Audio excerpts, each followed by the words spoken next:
where the bass are no bigger than 5 pounds, this will work for you. And you can see it's just a flip of the wrist. It's a one-handed cast. That's a good question. We've had people go, what kind of size rod do you use? I use a 6-foot medium for sitting down in the john boats, casting up underneath branches. And if you're standing up in a bass boat, I recommend a longer rod. But it's different. Some guys like a 5/6 medium or 6.5-foot medium. Some like a 7-foot medium heavy. Some guys at the Delta are using 7-foot heavies. I use 40-pound braid on my little ponds. And when we go to the Delta, we're using minimum 50, 65-pound braid. The braid was the missing link to topwater fishing because it's a line that floats and it doesn't stretch and doesn't have any memory. When we first started fishing the rats, we were fishing monofilament that had a lot of memory, and it would actually pull the bait out of the strike zone. So the benefit of the bird, once again, is that it gives a profile of the bird falling into the water, falling out of a tree. You don't sit there and pull it, the way you leave it in the strike zone. And then when the topwater biting, it's on, and it won't sink. It'll sit there and float all day long, so you don't have to worry about it sinking on you. And then, other than burping. What happens if it flips over? Well, if it lands upside down, which it occasionally does land upside down. Now, the hook that we designed for this bird runs the keel of the body, so the CG is about a 70-30%. So should it land on its side, it will generally roll over. But if by chance it does land upside down, it just takes a little snap twitch to turn it over. Let's see if we can get it to land upside down. That's proper right there. See if I can get it to flip over. Trying to get the thing to land inverted. See that guy looking at it? That's crazy.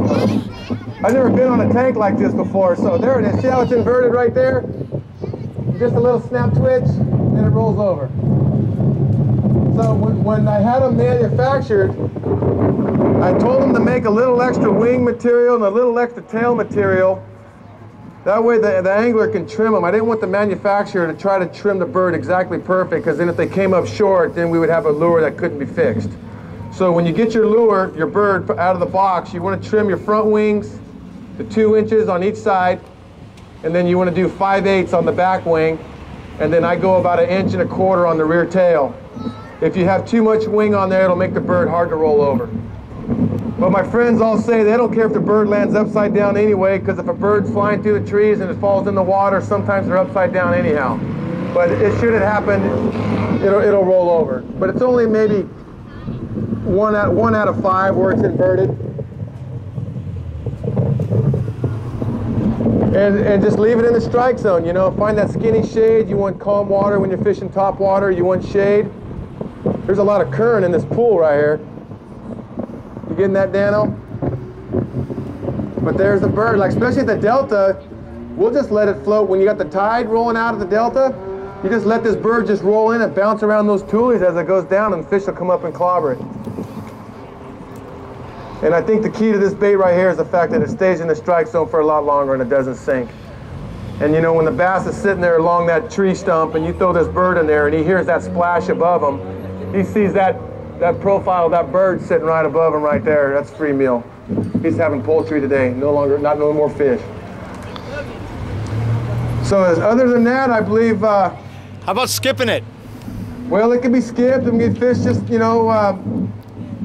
really don't have the angle right here to put a little skip on it, but it'll skip just like anything else. And I think beyond a shadow of a doubt, this lure right here, I really feel if you put me on the back of Ish Monroe's boat, he can have his frog on the front of the boat. I'll come behind him with my bird in the back of the boat, and I really believe I'll outfish him.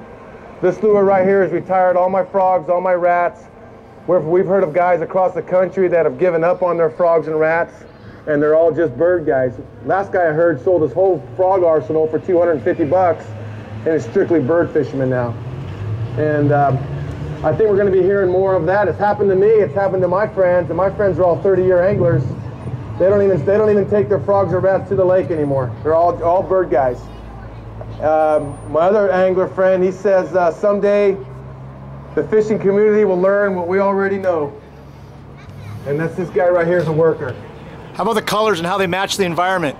The colors that we have, this is my favorite here, which is the white-chested tree swallow, which lives around lakes. They live on mosquitoes, very popular around most of the ponds in the United States.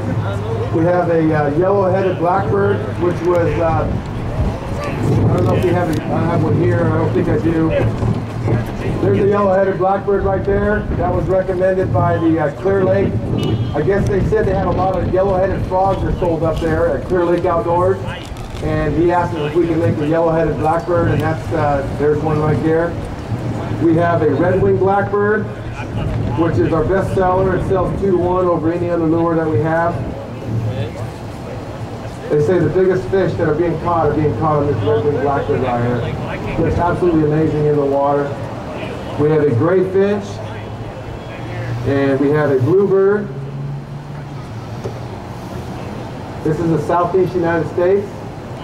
We're coming out with the house finch, which is a red chest and a red face. And then we have a fictitious bird. Some guys call it a clown. I call it the striper bird, made for muddy water. This is an example of a bird that hasn't been trimmed yet. You can see how the tail's a little excessive. This is how they come out of the package. A little extra wing, more than you need.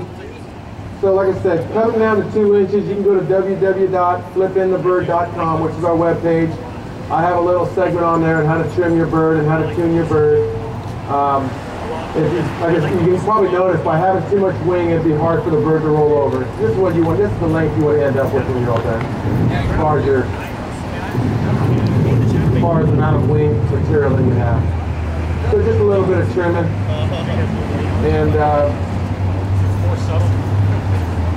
And I guess that's about it, really. Unless anybody has any questions on the bird, or we do have a $500 contest going on right now for the first 10-pounder caught on video. So if any of you have those GoPro cameras, and you happen to catch a 10-pounder on video, we'll send you $500.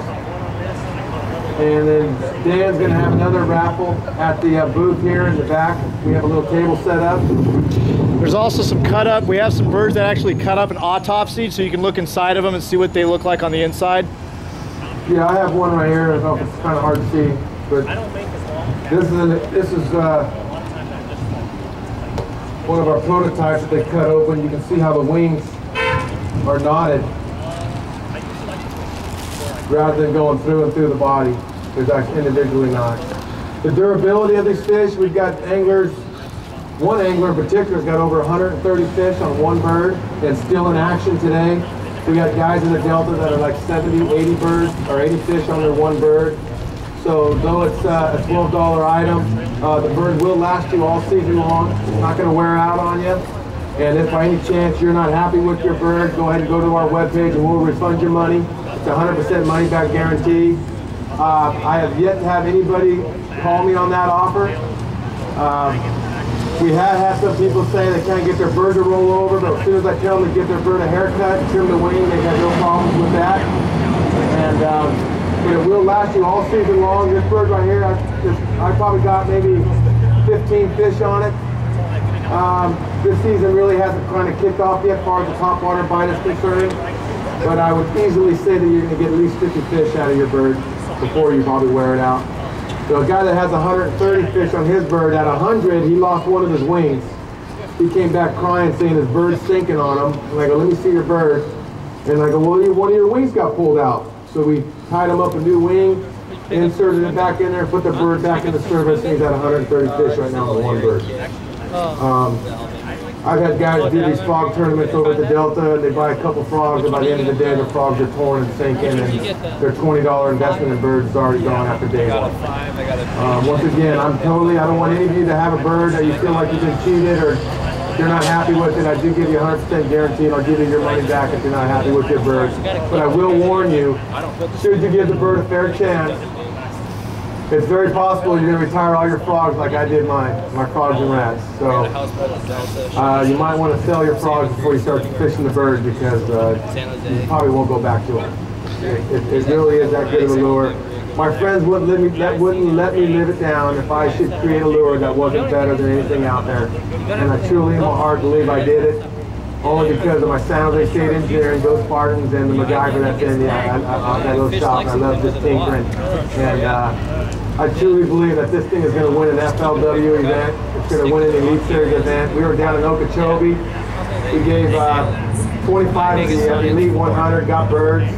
I'm just waiting for the top water bite to happen, one of these weekend tournaments where they actually win a tournament on a bird. The FLW collegiate teams we're sponsoring them. They all have birds. And once again, it's just a matter of time before this thing is just going to explode. And it just takes time, give it a chance. You know, fish it slow, leave it in the strike zone. And as soon as you catch your first fish on it, you're going to be totally amazed. And it's a lot of fun to fish.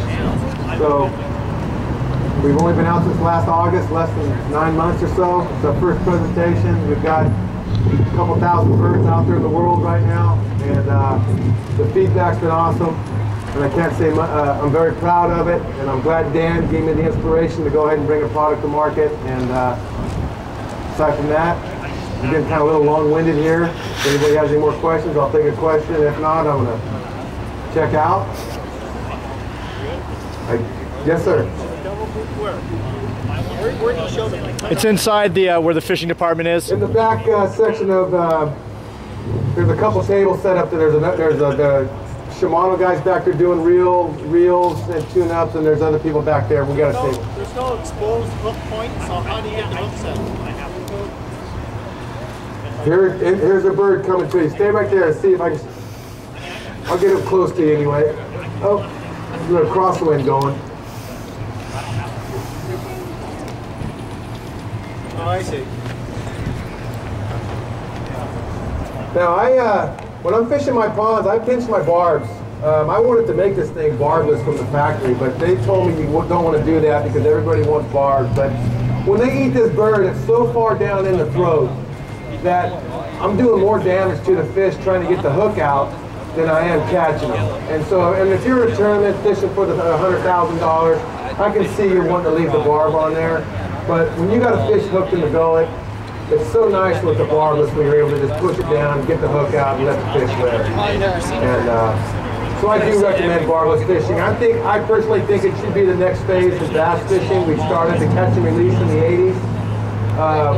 I think, you know, it is a sport fishing. I think going barbless would not only be healthier for the fish, it'd be more of a challenge to the angler to be able to catch a fish as a barbless lure. So maybe I'll be the one that'll be my legacy when I leave this earth, is I'll promote barbless fishing. But as far as it is now, they do come with the barb. They are small. You know, that was my compromise. I didn't want to go with a real aggressive barb, so we have a small barb on there. And just go flip the bird, man. This thing is a worker all the way. The closer and deeper you got it in the cover, the better. And hopefully the top water fight starts here in the next month or so, and there'll be a lot of great reviews. Question? Any other questions? Just want to know if you're a multi-millionaire yet. Oh, well, I'm already a millionaire in life, you know. I got here a little late. What kind of line are you using with that? When I fish in my ponds, you know, where the bass are rarely bigger than 5 or 6 pounds, I'm using 40-pound Power Pro. When we go to the Delta, we're using, you know, 50, 65 pounds power, and a little stiffer rod. This is my 6-foot medium rod. It's a one-handed flip. It's got a, you know, it's easy to, very accurate. I mean, when you're shooting through gaps in trees that are like this big, with a couple skips to get back up underneath there, you got to sacrifice the hook setting power for the accuracy. Because if you can't get the lure back up underneath that tree, you're not, no matter if you got a stiff rod, you're not going to get a bite. So, with the little ponds, and we call it a sit-down rod, and you're sitting down in your John boat, and you're casting right at water level. We're using these light rods, and when you're standing up in your boat, like these guys right here, they're using a longer rod with more power, with stronger lines. Up front. Front.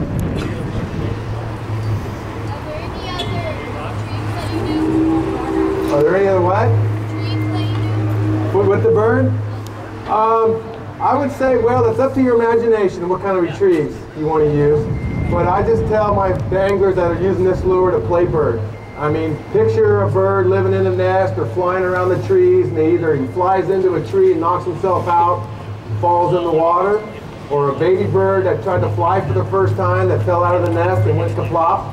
You know, birds don't swim across the lagoon. When birds fall in the water, their wings are out and they're thinking, oh, how am I going to get out of this predicament? And then they'll make just more of a dramatic flopping action just to maybe get airborne, or you know, and then they'll be still again. So when I flip the bird, I'll make a real, and then I'll let it sit, instead of unlike a frog where you're kind of doing a porpoise. Where are the free ones? The free birds? The Leonard Skinner's got free birds. But I think you said, we'll give you $500. You show, we haven't got a 10-pounder on video yet, so any of you who feel... Shove a bunch of lead in there and take my 500. He's already bought one too, by the way. Has he already bought a bird? Just give me a hard time up here. Okay, yeah. That's all I paid him to do it. Any other questions for all you topwater anglers out there? I guess not. Well, please go ahead and do yourself a favor, grab yourself a bird.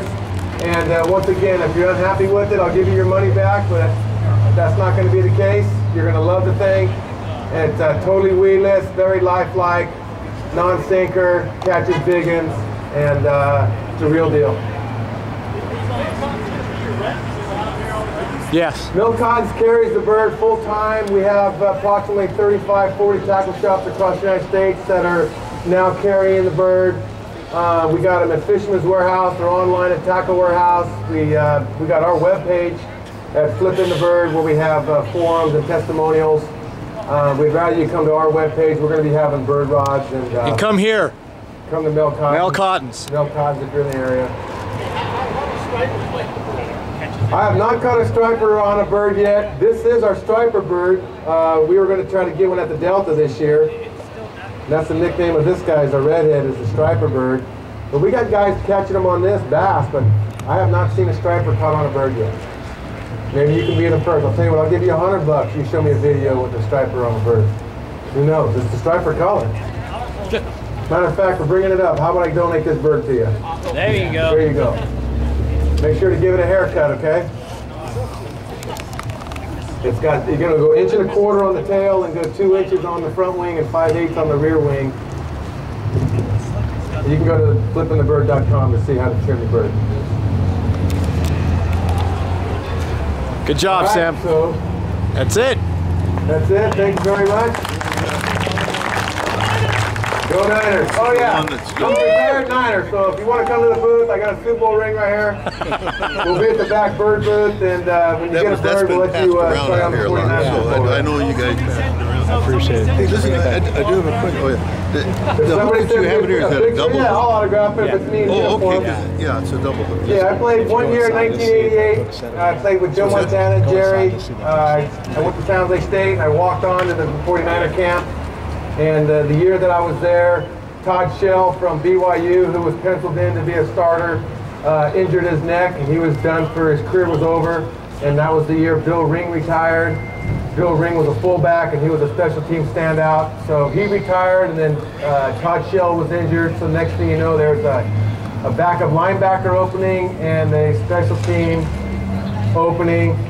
And well, make it real quick, and I'll get out of here. The way I made it, here's how I made the team. I'll let you all in a nutshell. In training camp, there's 125 guys. So some guys had 2 numbers. During practice, I was red 44. Tom Rathman was white 44. No big deal. And on game day, we had 2 44s on the sidelines. No big deal. Tom was on that end of the sideline, and I was on this end of the sideline. And during the San Diego Charger game, I was running down on the kickoffs, and I made 3 consecutive tackles in a row on the kickoff cover team. And Eddie DeBarlow, who was up in the press box, mentioned to Dave Ron, who was our public relations director, and said, "Dave, I sure wish I had another guy like Tom Rathman covering my kickoff." And Dave Ron said, "That's not Rathman, that's that Kennedy kid out of San Jose State." So that's how I made the 49ers. They all thought I was Tom Rathman running down the kickoff. But once again, thank you very much, and it's been a privilege bringing the bird to market, the American dream, and once again, your satisfaction with the bird is my satisfaction, and really, really, that's the whole incentive here, is for you guys to enjoy topwater fishing as much as I do. Thank you.